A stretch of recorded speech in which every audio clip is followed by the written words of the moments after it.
Magandang araw mga bata! Ngayong araw na ito ay magbabasa tayo ng isang kwento tungkol sa kakaibang araw ng isang batang nagngangalang si Ping. Pero bago natin basahin ang kwento, maaaring maupo muna kayo ng maayos, makinig ng mabuti habang nagbabasa ako ng kwento, at itaas lamang ang kamay kapag gusto nyong sumagot. Ngayon, pag-aralan muna natin ang mga bagong salita na makikita natin at mababasa sa kwento. Ang unang salitang pag-aaralan natin ay ang salitang Bumilog. Oh, very good. Tama. Ano nga ba ang bumilog? Ang bumilog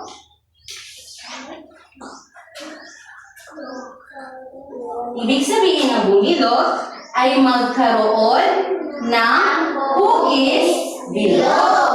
Gaya ng nakikita ninyo sa larawan kung saan ang mga bata ay nagkaroon ng hugis na bilog. Pangalawang salita,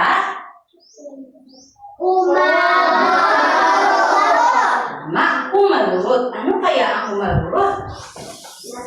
Ang ibig sabihin ng humarurot ay, maaaring basahin ninyo, Pagkilos ng mabilis o biglaan. tama, pagkilos ng mabilis o biglaan, gaya lamang ng sasakyang ito, kung saan humarurot ito. Mabilis na pagtakbo. Pangatlong salita, nahagip. Ano kaya ang nahagip? Ang ibig sabihin ng nahagip ay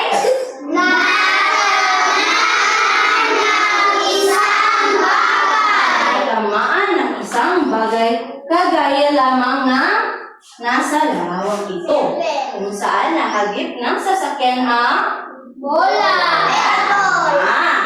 Pang-apat na salita,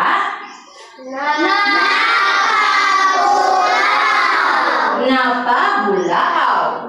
Ang ibig sabihin ng napabulahaw ay Pasigaw ng pag-iyak. pasigaw na pag-iyak o malakas na pag-iyak, kagaya lamang na nasa larawan. Pang-limang salita,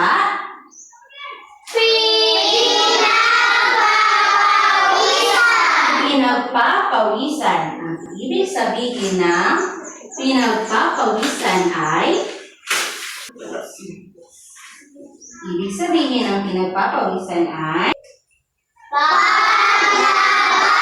ng pawis mula labas ng pawis mula sa katawan. Tulad ng batang nasa larawan. So, ang mga salitang ito ay mababasa natin mula sa ating kwento. Okay, ngayon, ano ang nakikita ninyo sa aklat na ito? Maaaring magtaas ng kamay ang gustong sumagot. Anong nakikita mo, Gerald? mga bata. Mga bata. Anong nangyari sa mga bata? Si Faith, Masaya, malungkot, umiyak, at nagagalit. okay, mayroong masaya, may malungkot, may umiiyak, at may nagagalit. Okay. Ano kaya sa tingin ninyo ang mangyayari sa kwento base sa larawang nakikita ninyo? Ano kaya ang mangyayari? Kahit hindi pa natin nababasa yung kwento, sa tingin ninyo, ano kaya ang laman ng kwentong ito? John Mark? Baka may magagalit. Baka nasa loob ng kwento ang mga emosyon ito. So, ating tingnan at basahin natin ang kwento para ating malaman. Ang pamagat ng ating kwento, ang kakaibang araw ni Ping. Kwento ni Angel Joy E. Antonio.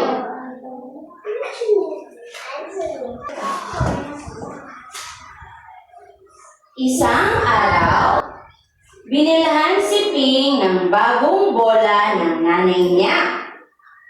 Wow! Ang ganda naman po nito, nanay. Salamat po. Tuwang-tuwang sabi nito. Agad na nilabas ni Ping ang kanyang bola. Nakipaglaro siya sa mga kaibigan niya. Bumilog tayo ng malaki. Tapos, pagpasabasahan natin ang masayang sabi ni Ping. Anong ginawa nila? Bumilog sila. At ano ang gagawin nila sa bola? Pagpasabasahan. Tama. Habang naglalaro, ay biglang napalakas ang bato ni Roy papunta sa kalsada. Sa di sinasadya, biglang may kumarurot na sasakyan at nahagip ng gulong nito ang bola ni Ping.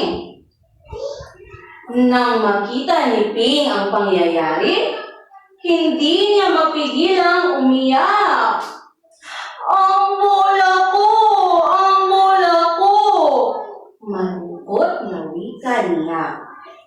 Pinakalma siya ng kanyang mga kaibigan. Anong nangyari sa bola ni Ping? Nasaan ha? Sasakyan sa kalsada, punta sa kalsada.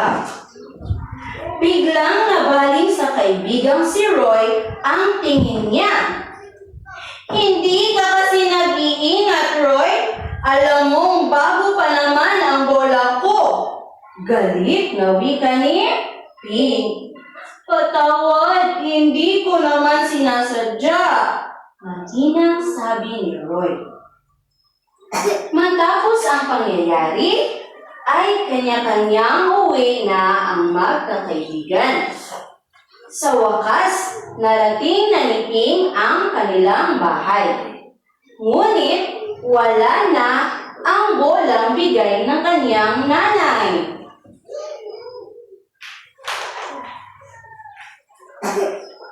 Wala pa si nanay. Malamang nasa palengke pa siya. Wika niya, sabay tingin sa orasan.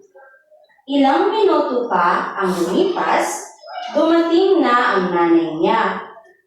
O anak, maaga ka ata umuwi. Nagtatakang tanong ng ina. Bigla siyang napabulahaw ng iyak. Nanay, patawad po. Nasagasaan po ang bagong bolang binigay ninyo.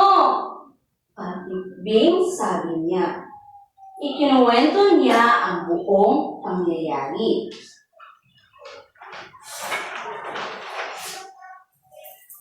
Hayaan mo na, anak, ang bola na iyon. Ang mahalaga ay walang nasaktan sa inyo ng mga kaibigan mo. Saka, makipagbati ka rin kay Roy. Hindi naman niya sadya ang nangyari. Kalmado sabi ng ina.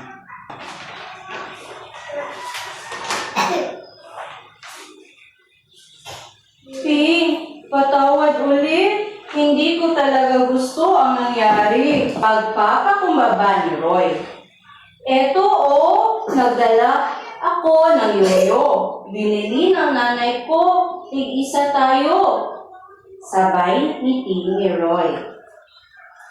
Napawi ang lungkot ni Ping nang makita ang bagong yoyo. Sige na nga, pero sa susunod, mag-ingat ka na ang napangiting sabi ni Ping. Masayang naglaro muli ang magkaibigan. So doon nagtatapos ang ating kwento. So balikan muna natin ang mga salitang ating natutunan kanina. Ano nga ulit ang salitang ito? Bumilo! Bumilo. Nandito ba sa ating kwento ang salitang bumilo? Doon. Diba? Anong ginawa nila? J-Lord? Naglalaro. Gamit ang? Bola. Very good. Pangalawang salita?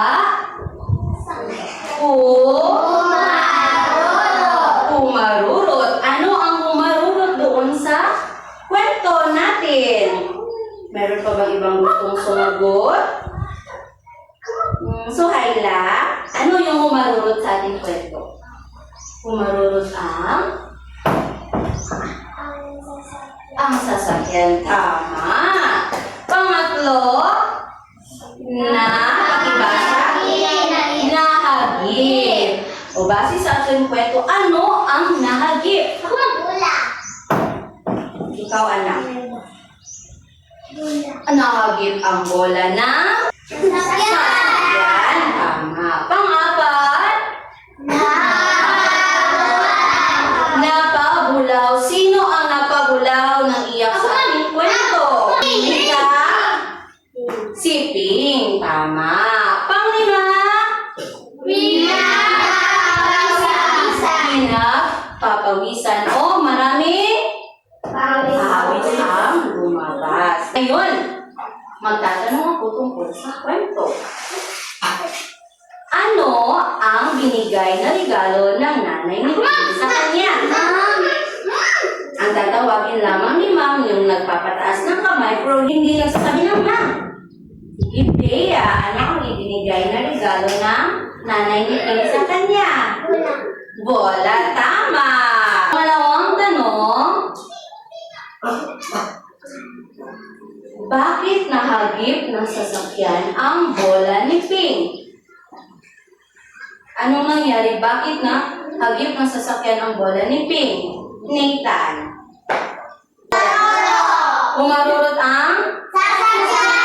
Okay, bago napunta sa kalsada, sino ang bumato ng bola? Roy, tama. Okay, pangatlong tanong, bakit naging kakaiba ang araw ni Ping? Bakit nasabi na kakaiba ang araw ni Ping? Si Gerald, bakit nasabi? Kasi nawala ang bola ni Ping. Tama. Kung kayo si Ping, mararamdaman nyo rin ba yung mga naramdaman niya sa kwento? Oo, okay. Bakit? Anong leksyon ang natutunan niyo sa ating kwento? Maging mabuti at kung may kasalanan ang mga kaibigan niyo sa inyo, dapat niyo okay. Magagawa niyo ba ito sa inyo sa totoong buhay? Kaya niyo bang magpatawad? Okay, very good. So, ngayon, kumuha kayo ng isang pirasong papel at pansulat. At isulat ninyo sa papel na yan kung ano ang inyong karanasan na may kakaibang nangyari sa inyo sa araw na yun. Isulat niyo sa papel ang magandang o kakaibang nangyari sa inyo. Inyong karanasang kakaiba sa isa. Ngayon, iguguhit nyo sa isang pirasong papel kung ano ang inyong mararamdaman sa sitwasyong ito. So, sasabi ako ng isang sitwasyon at iguguhit nyo sa inyong papel kung ano ang mararamdaman ninyo. Isang araw, pumunta kayo sa plaza. Pagkakita ninyo sa plaza, meron kayong nakitang mga laruan, mga perya, at maraming gamit.